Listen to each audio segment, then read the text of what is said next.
at BlizzCon today, and we're showing Diablo III. The content we're showing right now is what is in the Diablo III beta. We're very close to wrapping up the game, and we're excited to show it to everybody. The feedback from the Diablo III beta has been extremely positive. The beta has, essentially it's a stress test. We need a lot of people playing, test the server infrastructure and the stability of the game. At the same time, it's really helping us to polish the game because we can see what issues people are having and how easy it is to access the game. So we're taking feedback and we're putting on the fine touches to really finish it off.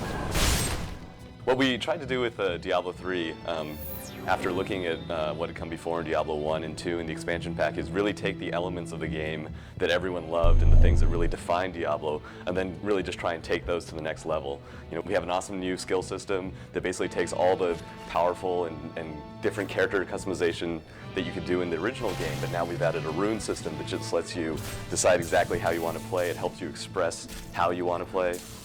I think with the skill system, what we really wanted to do was we wanted to let people play these characters, and we really wanted them to be able to express kind of what being a barbarian is and what being a wizard is. And then, but the thing is that everyone has kind of a different idea of how they'd like to play that character. There's sort of a base level toolbox for skills, but as you go through the game and you find runes and you find gear and you find gems to socket items with, that's where the customization starts to come in. And because it's all based on randomly generated items, what starts out as sort of an even playing field will soon go off into different directions because you're going to find things that other people just won't find, and that's what's going to make you unique. Well, it is. Once again, it's the randomness. You will be able to find something that will be utterly unique, and you will be the only person who has that item. So at that point, you can make a choice. Do I want to keep it for my character? Do I want to put it in my stash so I can give it to one of my other characters, or do I want to trade it on the auction house? So you have a lot of options with what you find in the game. The whole point of Battle.net is to be able to get people together and play. And Diablo III is a great game to play single player or with your friends. And it's really easy to use. You're going to be able to talk to your friends even if they're playing WoW or StarCraft. People can jump into your game. You can be playing single player and mark your game open for people to jump into, and the next thing you know, you've got 3 friends playing with you. So it's very easy to have people join your game or join another person's game and go from playing by yourself to playing with friends and back again. It's extremely streamlined and very easy to use. One of the things that I think really we focused on, and we've done a good job in Diablo 3, is that we put this emphasis on kind of the story and the universe. I think the first 2 games in the series, they offered this kind of window into this dark fantasy universe that was really compelling, but really it wasn't explored too much. And in this game, we looked at all these different storytelling ideas, how we can convey story. We kind of have this high velocity storytelling and storytelling by osmosis. So, when you're playing Diablo, you don't really want to stop and have conversations. You want to just you want to kill the next monster, you want to go to the next area, but there's also this world we want to introduce. And so I hope that players will be really interested to see what we've done.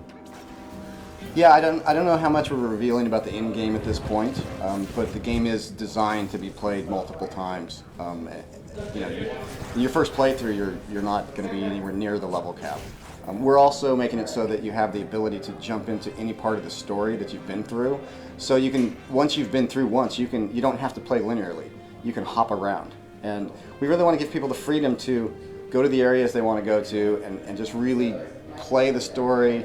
And because the game is so random and there's so much, you play it again and again and again and it will never be the same. I think that's really what keeps it going. Yeah, I think of course we have to point out that we have a beautiful new 3D engine, so the worlds are much more open and complex and diverse.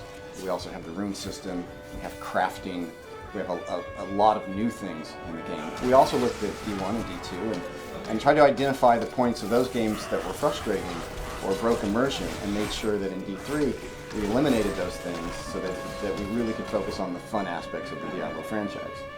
The most important thing is that when you pick up the mouse and you jump into the game, you're instantly in the Diablo universe and it feels like Diablo. So players are going to feel home again the moment they fire up the game. Yeah, we're very excited. Diablo 3 it's almost done. We're in the home stretch. We expect it out early 2012. Can't say exactly when. It'll be done when it's done, but it's almost done.